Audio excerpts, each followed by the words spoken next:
ನಮಸ್ತೆ ಸ್ನೇಹಿತರೆ, ಅನಿತಾಸ್ bites YouTube ಚಾನಲ್ಗೆ ಸ್ವಾಗತ. ನಾನಿವತ್ತು ಬೆಳಿಗ್ಗೆನೇ ನಾಟಿ ಕೋಳಿ ಸಾಂಬಾರನ್ನ ಮಾಡ್ತಾ ಇದ್ದೀನಿ.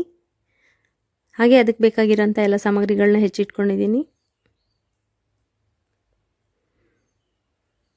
ಮಸಾಲೆ ಎಲ್ಲ ಜೋಡಿಸಿ ಇಟ್ಕೊಂಡಿದ್ದೀನಿ. ಈಗ ಜಾರಲ್ಲಿ ಹಾಕ್ತಾ ಹೇಳ್ತಾ ಹೋಗ್ತೀನಿ. ನಾಟಿ ಕೋಳಿ ಸಾಂಬಾರಿಗೆ ಒಂದು 2 ಇಂಚಷ್ಟು ಶುಂಠಿ ತೊಗೊಂಡಿದ್ದೀನಿ, ಒಂದು 3 ಗಡ್ಡೆ ಬೆಳ್ಳುಳ್ಳಿ ತೊಗೊಂಡಿದ್ದೀನಿ. ಅದಕ್ಕೆ ಹಸಿಮೆಣಸಿನ್ಕಾಯಿ ಸ್ವಲ್ಪ ಜಾಸ್ತಿ ಹಾಕಿದರೆ ಚೆನ್ನಾಗಿರುತ್ತೆ ಅನ್ನೋ ಕಾರಣಕ್ಕೆ ಒಂದು 8-9 ಹಸಿಮೆಣಸಿನ್ಕಾಯಿನ ಹಾಕ್ಕೊಂಡಿದ್ದೀನಿ.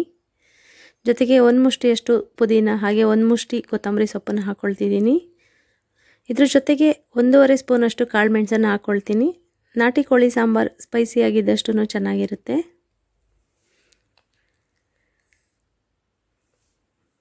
ಇದಿಷ್ಟನ್ನು ಕೂಡ ಪೇಸ್ಟ್ ಮಾಡ್ಕೊಳ್ತೀನಿ. ನಾಟಿ ಕೋಳಿ ಆರೋಗ್ಯಕ್ಕೆ ತುಂಬಾ ಒಳ್ಳೆಯದು. ಆದರೆ ಯಾವಾಗಲೂ ಸಿಗಲ್ಲ, ಅಪರೂಪಕ್ಕೊಮ್ಮೆ ಸಿಗುತ್ತೆ. ಸಿಕ್ಕಾಗ ಮಾಡಿ ತಿನ್ಬಿಡಬೇಕು. ಈಗ ಮಸಾಲೆನ ರುಬ್ಕೊಳ್ತೀನಿ.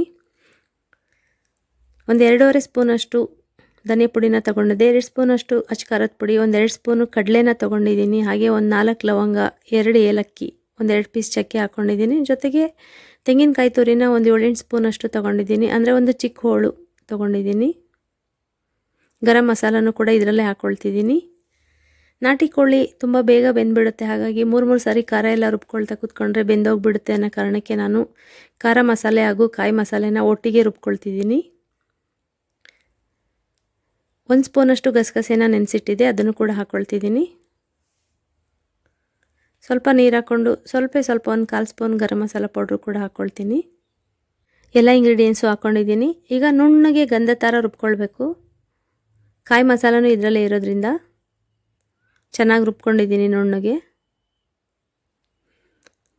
ಈಗ ಸ್ಟವ್ ಹಚ್ಕೊಂಡು ಕುಕ್ಕರ್ ಇಟ್ಕೊಳ್ತಿದ್ದೀನಿ ಫ್ರೆಂಡ್ಸ್. ಹಾಗೆ ಒಂದು 3-4 ಸ್ಪೂನಷ್ಟು ಎಣ್ಣೆ ಕೂಡ ಹಾಕ್ಕೊಂಡೆ.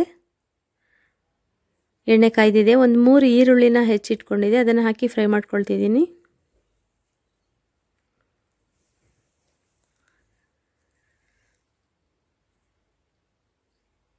ಈರುಳ್ಳಿ ಎಲ್ಲ ಚೆನ್ನಾಗಿ ಫ್ರೈ ಆಗಿದೆ. ಈಗ ಚೆನ್ನಾಗಿ ಉಪ್ಪು ಅರಿಶಿನ ಹಾಕಿ ತೊಳೆದಿಟ್ಕೊಂಡಿರೋ ಅಂಥ ಚಿಕನನ್ನು ಅದರಲ್ಲಿ ಸೇರಿಸ್ಕೊಳ್ತಿದ್ದೀನಿ.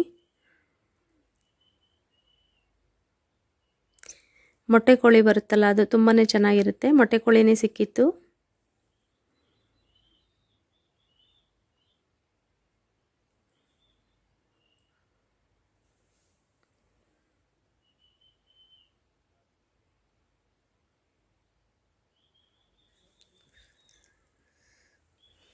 ನೀರಿನ ಅಂಶ ಎಲ್ಲ ಚೆನ್ನಾಗಿ ಡ್ರೈ ಆಗೋವರೆಗೂ ಹುರ್ಕೊಳ್ಬೇಕು. ಈರುಳ್ಳಿಯಲ್ಲಿ ನೀರಿನ ಅಂಶ ಎಲ್ಲ ಫುಲ್ಲು ಡ್ರೈ ಆಗೋವರೆಗೂ ಹುರ್ಕೊಂಡಿದ್ದೀನಿ. ಈಗ ಶುಂಠಿ ಬೆಳ್ಳುಳ್ಳಿ ಪೇಸ್ಟನ್ನು ಸೇರಿಸ್ಕೊಳ್ತಿದ್ದೀನಿ.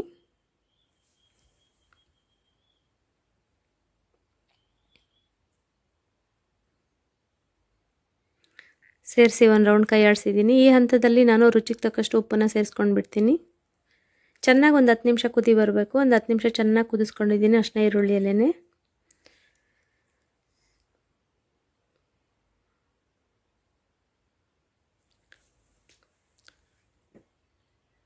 ಚೆನ್ನಾಗೆಲ್ಲ ತಿರುಗಿಸ್ಕೊಳ್ತಿದ್ದೀನಿ. ತಿರುಗಿಸ್ಕೊಂಡು ಖಾರ ಬಿಡ್ತೀನಿ. ಯಾಕಂದರೆ ನಾಟಿ ಕೋಳಿ ತುಂಬ ಬೇಗನೆ ಬೆಂದೋಗೋದ್ರಿಂದ ಲಾಂಗ್ ಪ್ರೊಸೀಜರ್ ಎಲ್ಲ ಮಾಡೋಕ್ಕಾಗಲ್ಲ.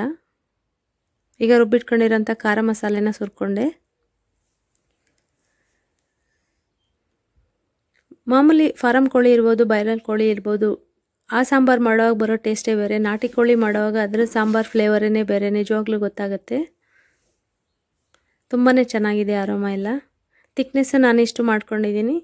ಇದಕ್ಕೂ ತೆಳು ಬೇಕು ಅನ್ನೋರು ಮಾಡ್ಕೊಳ್ಬೋದು.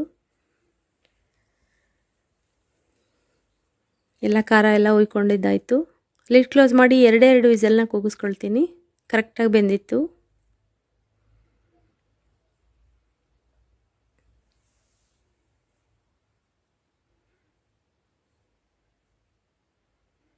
ಎರಡು ವಿಸಲ್ ಕೂಗಿಸಿ ಆಫ್ ಮಾಡಿದ್ದೆ. ಲಿಡ್ ಓಪನ್ ಮಾಡ್ತಿದ್ದೀನಿ ಫ್ರೆಂಡ್ಸ್.